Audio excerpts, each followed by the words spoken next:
রাত 1টার দিকে যখন সেই কৃষি জমিতে কাজ করতে যায়, তখন বিএসএফ তাকে লক্ষ্য করে গুলি ছোড়ে। গুলিবিদ্ধ অবস্থায় শুক্রবার দৌড়ে কিছু দূর গিয়ে মাটিতে পড়ে যায়। স্থানীয়রা দেখে তাকে কুলাউড়া সদর হাসপাতালে নিয়ে আসে। তখন কর্তব্যরত চিকিৎসক জানিয়ে দেয় তাকে নিয়ে যাওয়ার পূর্বেই সে মারা গিয়েছে। তার মানে তাকে যখন বিএসএফ গুলি করে হত্যা করে, সে দূরে যায়, যখন দূরে কিছু দূর যায় তখনই সে মারা যায়। এছাড়াও একই দিন 12 ঘন্টার ব্যবধানে লালমনিরহাট জেলার পাটগ্রাম সীমান্তে ভারতীয় সীমান্তরক্ষী বাহিনী বিএসএফ সবুজ ইসলাম নামক বাংলাদেশি আরো এক নাগরিককে গুলি করে হত্যা করে। ওই ঘটনার কয়েকদিন আগেই, 3 দিন আগেই,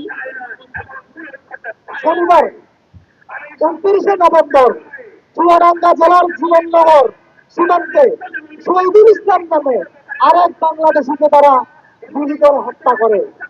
30শে নভেম্বর গভীর রাতে সবাইনবাবগঞ্জ শিবগঞ্জ উপজেলায় আন্তর্জাতিক সীমান্ত পিলার 76 এবং 77-এর নম্বরের মধ্যবর্তী স্থানে ভারতের নির্মিত বিএসএফ ক্যাম্পের সদস্যরা ইব্রাহিম, রিন্টু এবং নবীন মিয়া নামের 2 বাংলাদেশিকে নির্মমভাবে পিটিয়ে হত্যার পর তাদের মৃতদেহ পদ্মা নদীতে ফেলে দেয়। এমন নির্মমতা পৃথিবীর কোন সীমান্ত দেখা যায় না। প্রিয় সাংবাদিক ভাইয়েরা,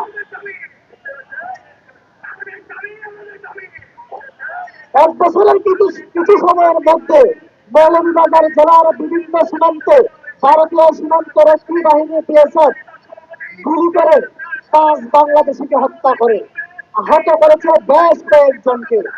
গেল 1 বছরে একই সীমান্তে মানে একই সীমান্তে নবম শ্রেণীর ছাত্র সাদ্দাম মিয়া, আহাদ আলী সহ প্রাণ হারায় 3 বাংলাদেশি।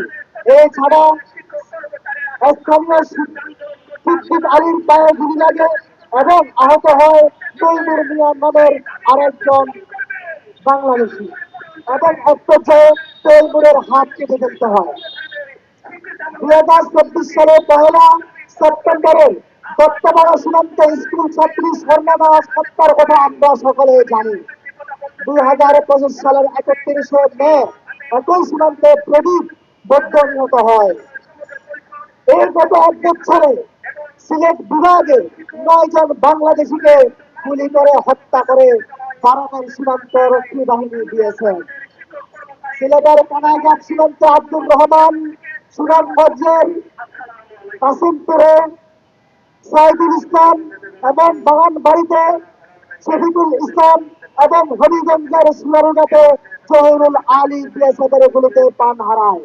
সিলেটের মৌলভীবাজার সীমান্তে বিএসএফের গুলির কারণে আতঙ্কে থাকতে হয় সেখানকার স্থানীয় বাসিন্দাদের।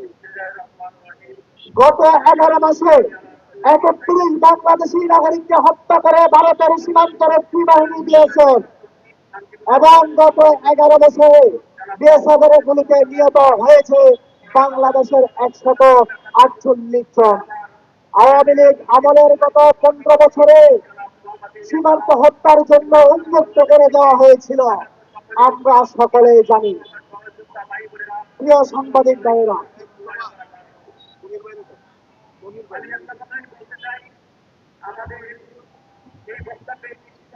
আইন সালিশ কেন্দ্র একটি তথ্য জানিয়েছিল, সেখানে বলা হয়েছিল সীমান্তে বিএসএফ 2014 সালে 32 জন বাংলাদেশিকে হত্যা করে, 2015 সালে 46 জন বাংলাদেশিকে হত্যা করে, 2018 সালে 31 জন বাংলাদেশিকে হত্যা করে, 2019 সালে 34 জন বাংলাদেশিকে হত্যা করে, 2020 সালে 49 জন বাংলাদেশিকে হত্যা করে, 2021 সালে 18 জন বাংলাদেশিকে হত্যা করে, 2022 সালে 23 জন বাংলাদেশি হত্যা করে, 2024 সালে 30 জন বাংলাদেশি হত্যা করে।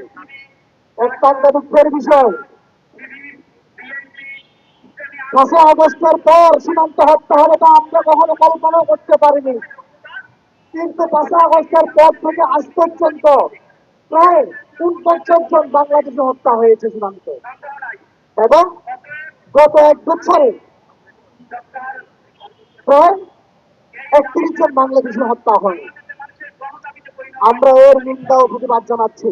এই সীমান্ত হত্যার জন্য আন্তর্জাতিক আদালতে সীমান্ত হত্যার বিচার দাবি করছি।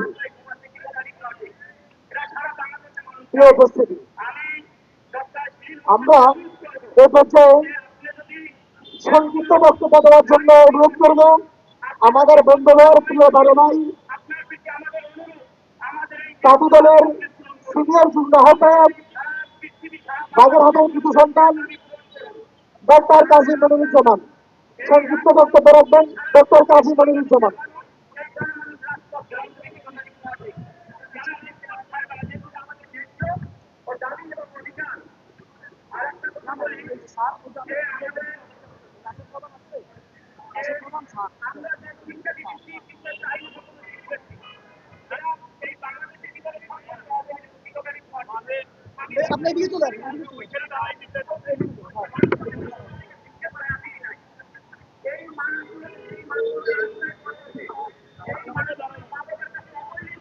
এখানেই দাঁড়াই, না বসো না, দাঁড়াই, এখানেই দাঁড়াই, এখানে দাঁড়াই, এখানে দাঁড়াই, বসে বসে।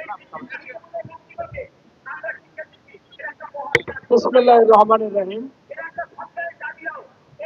আজকে এই সার্বভৌমত্ব রক্ষা পরিষদ দীর্ঘ বছর ধরে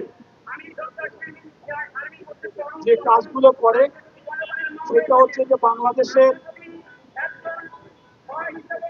স্বার্থ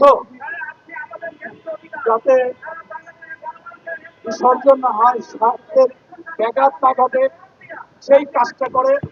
পাশাপাশি ন্যায় ও সত্য উন্মোচন করে এবং ন্যায় প্রতিষ্ঠার জন্যই আপনার এই সংগঠন কাজ করে।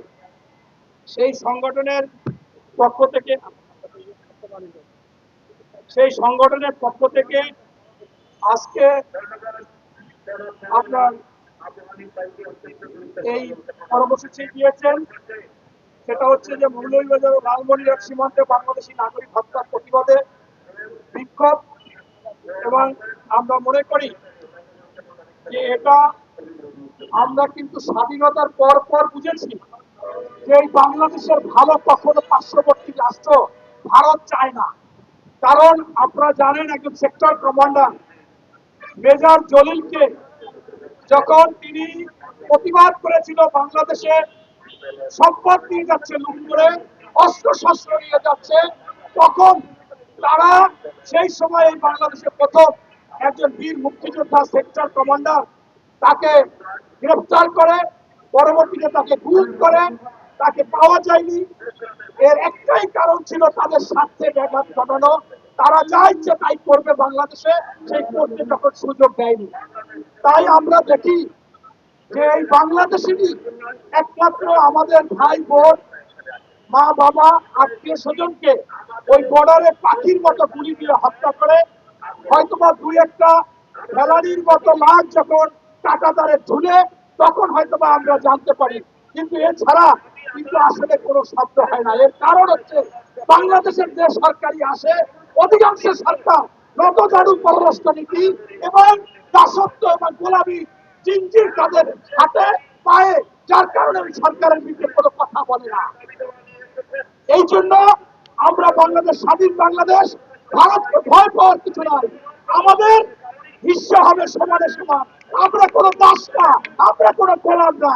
আমরা তাদের সাথে বন্ধুত্ব রক্ষা করতে চাই, কিন্তু আমাদের এই বাংলাদেশের ভূখণ্ডকে ব্যবহার করবে, আমাদের বাংলাদেশের ভূখণ্ডকে ট্রানজিট করিডোর হিসেবে ব্যবহার করবে, আবার আমাদের মা বোন ভাই বোনদেরকে ইচ্ছামতো গুলি করে হত্যা করবে। এইটাকে বরদাস্ত করা যাবে না। এইটা প্রয়োজনে আন্তর্জাতিক আদালতে পরপর আমরা এই আইনি বিচার দেব এবং আমরা রুখে দাঁড়াবো। এবং এই বর্তমান সরকার একটি অন্তর্বর্তীকালীন সরকার, এই সরকারকে বলবো আপনারা কঠিন হুঁশিয়ার দেন এবং প্রতিটি জবাব তাদের দিতে হবে। কোন রকমের বর্ডারে কোনো হত্যা হলে সাথে সাথে ওই রাষ্ট্রদূত এবং ওই দেশের পররাষ্ট্র মন্ত্রী ওই সরকারকে স্পষ্টভাবে জবাব চাইতে হবে এবং এর বিচারের আওতায় আনতে হবে। নতুবা আপনার যে বিষয়টা হবে, একটা অপরাধ করবে আর ছড়ি বলবে, আবার একটা অপরাধ করবে ছড়ি বলবে। উন্নত দেশে 3বার অপরাধ করে আর ছড়ির সময় না। তাই এরা একেবারে সীমা লঙ্ঘন করেছে। প্রচুর পরিমাণে এই বাংলাদেশে অন্যায় অবিচার করে, আপনার হত্যা করে, আমাদের বাংলাদেশকে লুটে পুটে নিয়ে বাংলাদেশকে একটা বাণিজ্য কেন্দ্র করেছে। তাদের ইচ্ছা মতো ব্যবহার করতেছে। এই বাংলাদেশ এইভাবে কোনো সুযোগ সুবিধা আর ভারতকে দেবে না। আমি আজকে এই সার্বভৌমত্ব রক্ষা পরিষদের ধন্যবাদ জানাই এবং তাদের পক্ষ থেকে আমি একজন সাধারণ মানুষ, জুলাই যোদ্ধা হিসাবে আমি দাবি করি এই সরকারকে ভারতের বিষয়ে কঠিন হতে হবে এবং কোনোভাবে এই দিল্লি নয়, পিল্লি নয়, অন্য কোনো দেশ সবার আগে বাংলাদেশকে গুরুত্ব দিতে হবে। বাংলাদেশই আমাদের স্বাধীন দেশ। এই বাংলাদেশকে নিয়ে কোন রকমের ষড়যন্ত্র আর ভারতকে করতে দেওয়া হবে না এবং ভারতের কোন গোলামকেও এই দেশে আর সরকারে বসানো হবে না। ওই ভারতের 5 যারা থাকবে এদেরকে আপনারাও নির্বাচিত করবেন না। আমরা স্পষ্টভাবে আমাদের দাবি আদায় করব, আমাদের অধিকার আদায় করব, আমাদের পাওনা আদায় করব। এই ভারতের সাথে কোন রাষ্ট্রের কিন্তু সুসম্পর্ক নাই, সকলেই তাদেরকে বয়কট করেছে। বাংলাদেশ ছোট হলো, ভয়ের কিছু নাই। আমরা স্বাধীন বাংলাদেশ, আমাদের ম্যান পাওয়ার আছে, আমরা ন্যায় ও সত্য উদ্ঘাটনে যে কোনো অন্যায় প্রতিবাদ করে ভারতকে এই অন্যায়ের প্রতিহত করব। এটাই আজকে আপনারা দেখেছেন ভারতে বাবরি মসজিদ নির্মাণ হচ্ছে, এটা কিন্তু একটা সুখবর এবং এভাবে হবে ভবিষ্যতে। এই বলে আমি আমার বক্তব্য শেষ করছি। আল্লাহ হাফেজ। আল্লাহ হাফেজ। বাংলাদেশ জিন্দাবাদ।